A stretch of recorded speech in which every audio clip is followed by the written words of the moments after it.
పంపిణీ జాతికి న్యాయం చేయలేదని ఉత్తర్వులే కాబట్టి పంపిణీ సంఘాల్లో పదవులలో ఉన్నవారు, పదవులు కోరుకునేవారు తప్పకుండా రాజకీయ పార్టీలకు దూరంగా ఉండాలని నేను సందర్భంగా మనవి చేస్తా ఉన్నాను. రాష్ట్రంలో అనేక సమస్యలు తాండవిస్తూ ఉన్నాయి. గత 8 మాసాల నుంచి కూడా కాంగ్రెస్ ప్రభుత్వం వచ్చిన కొత్తల నుంచి మేము పోరాటం చేస్తూనే ఉన్నాం. అయినప్పటికీ కూడా వారికి గెలిచిన సంబరాల్లో సన్మానాలు, సత్కారాలు, వివిధ ఎన్నికలు, అనేక సమస్యల్లో బలమన్నటువంటి వారు ఇంకా మన సమస్యల మీద దృష్టి సారించలేదనే విషయాన్ని కూడా మీరు గమనించాలి. ఎందుకంటే మనం తొందర పడవద్దు. ఇప్పటికి అనేక పర్యాయాలు మనం వినవించడం జరిగింది. మన సమస్యలను వారు వింటా ఉన్నారు.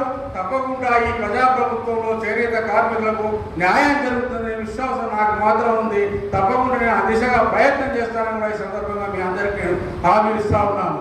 ఇంకో విషయం కూడా మీ గర్సగుర్తి గ్రామ ప్రజలకు చెప్తా ఉన్నా. గత 3 మాసాల క్రితం ఇక్కడ విజిలెన్స్ అధికారులు వచ్చి పవర్ లూమ్స్ సీజ్ చేసిన విషయాన్ని కూడా నా దృష్టికి రావడం జరిగింది. నేను అప్పుడే కరీంనగర్ ఎమ్మెల్యే గారికి ఫోన్ చేసి మాట్లాడినప్పుడు ఆయన అడావుల్లో తప్పకుండా మీ సమస్యలు పరిష్కరిస్తామని నాకు మాట ఇచ్చిండు.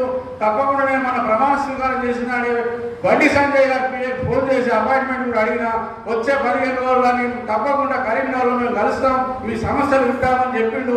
తప్పకుండా మీ అందరికి హామీ ఇస్తున్నా. మళ్ళొక్కసారి విజిలెన్స్ అధికారులు మీ ఊరికి రాకుండా నేను బండి సంజయ్ గారితో మాట్లాడతాను ఈ సందర్భంగా మీ అందరికీ సమాధానం చేస్తా ఉన్నాను. ఎందుకంటే విజిలెన్స్ అధికారులు రావడానికి కొన్ని కుయుక్తులమైన సంఘటనల వల్ల వాళ్ళు ఈ రకంగా రావడం జరుగుతూ ఉంది. దేశంలో మరి తమిళనాడు వ్యవహారంలో తమిళనాడు రాష్ట్రంలో ఉన్నటువంటి చేనేత పాలసీని మన రాష్ట్రంలో కూడా అమలు చేయాలని నేను తుమ్మల నాగేశ్వరరావు గారికి చెప్పడం జరిగింది. ఎందుకంటే అక్కడ చేనేత లేదు, మరనేత లేదు, ఏదైనా వస్త్రమే. ఆ పాలసీ ప్రకారం అక్కడ ఉన్నటువంటి 90% పవర్ లూమ్స్, 10% హ్యాండ్లూమ్స్ అవన్నీ కూడా ప్రభుత్వమే కొనుగోలు చేస్తుంది. ప్రభుత్వ షోరూంలోనే విక్రయాలు చేస్తారు.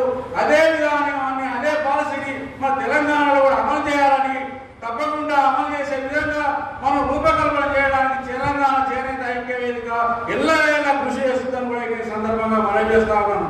ఈ రోజు రాష్ట్రంలో గత కాంగ్రెస్ ప్రభుత్వం 2014 పూర్వం రాష్ట్రంలో 100ల సంఖ్యలో యాప్కో షోరూములు ఉండేవి. అప్పుడు విపరీతమైనటువంటి డిమాండ్, విపరీతమైనటువంటి మన పని 365 పని దొరికేది చేనేత కార్మికులకు. కేసీఆర్ ప్రభుత్వం ఎప్పుడైతే 2014లో అంకురార్పణ చేసిందో ఇప్పుడు రాష్ట్రంలో వేళ్ల మీద లెక్కేసినటువంటి టెస్కో షోరూములు మాత్రమే ఉన్నాయి.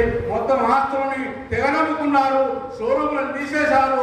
షోరూములు తీసేసినప్పుడు మన బట్టకు ఎక్కడ డిమాండ్ ఉంటుంది, ఎక్కడ మార్కెట్ సౌకర్యం ఉంటుంది అనే విషయాన్ని కూడా మనం అందరం గమనించాలి. ముఖ్యంగా మన చేనేత బట్టకు డిమాండ్ కావాలన్నా, మార్కెటింగ్ సౌకర్యం రావాలన్నా టెస్కో షోరూములు ప్రతి జిల్లాల్లో వెలవాలి. భారతదేశంలో ముఖ్య పట్టణాల్లో టెస్కో షోరూమ్ పెట్టాలి. చేనేత కార్మికులకు చేతి నిండా పని దొరుకుతుంది. ఈ సందర్భంగా ఈ రోజు ప్రైవేట్ షాపింగ్ మాల్స్ తీటుగా టెస్కో షోరూమ్ ఉన్నప్పుడు తప్పకుండా చేనేత కార్మికులకు న్యాయం జరుగుతుందని కూడా ఈ సందర్భంగా నేను మనవి చేస్తా ఉన్నాను. ఈ రోజు రాష్ట్రంలో మరి 50 సంవత్సరాలు నిన్నటువంటి వ్యక్తులకు, చేనేత కార్మికులకు పెన్షన్ ఇస్తామని కేసీఆర్ ప్రమాణం చేసిండు. ఆ మాటను నిలబెట్టుకోలేదు. 50 సంవత్సరాలు ఉన్నటువంటి వ్యక్తి ఈ రోజు 60 సంవత్సరాలు వచ్చినా కూడా పెన్షన్ లేదు. ఆ విధానాన్ని నేను ముఖ్యమంత్రి రేవంత్ రెడ్డి గారి దృష్టికి తీసుకుపోయినప్పుడు నిజంగా నానికి ఈ రకంగా చూడడం జరిగింది. తప్పకుండా ఇంప్లిమెంట్ చేస్తాం, మీ అందరికీ చేనేత పెన్షన్ ఇస్తామని కూడా ఆయన నాకు సందర్భంగా హామీ ఇవ్వడం జరిగింది. తప్పకుండా వచ్చే నెలలో ముఖ్యమంత్రి గారి అపాయింట్మెంట్ ఉంది. ఈ సమస్యలన్నింటినీ క్రోడీకరించి మేము చేనేత ఐక్య వేదిక బృందం తప్పకుండా ముఖ్యమంత్రి గారిని కలుస్తున్నాం. ఆ కలిసే బృందంలో మీ గ్రామం నుంచి ఒక సీనియర్ నాయకుడు కూడా మా బృందంలో తీసుకుపోదామని ఈ సందర్భంగా మీ అందరికీ మనం చేస్తా ఉన్నా. తప్పకుండా 100 సబ్సిడీ విధానంలో కూడా లోపభూయిష్టమైనటువంటి విధానాలు అమలు చేసి గత ప్రభుత్వం దళారీల వ్యవస్థకే ప్రాధాన్యత ఇచ్చి పెద్దపీడ వేసి 100 వ్యవస్థలో సబ్సిడీ విధానంలో దళారీలకే పోయింది తప్ప క్షేత్రస్థాయి నేత కార్మికులకు ఏనాడు కూడా టిప్టు డిపాజిట్ 100 సబ్సిడీ విధానం అందలేదని కూడా సందర్భంగా మనం చేస్తా ఉన్నాం. ఈ ప్రభుత్వంలో తప్పకుండా క్షేత్రస్థాయిలో ఎవరైతే మగ్గం చేస్తారో వారికి 40% రూల్ సబ్సిడీ విధానం అంతేవిధంగా నేను తప్పకుండా కృషి చేస్తానని కూడా ఈ సందర్భంగా నేను మనవి చేస్తా ఉన్నాను.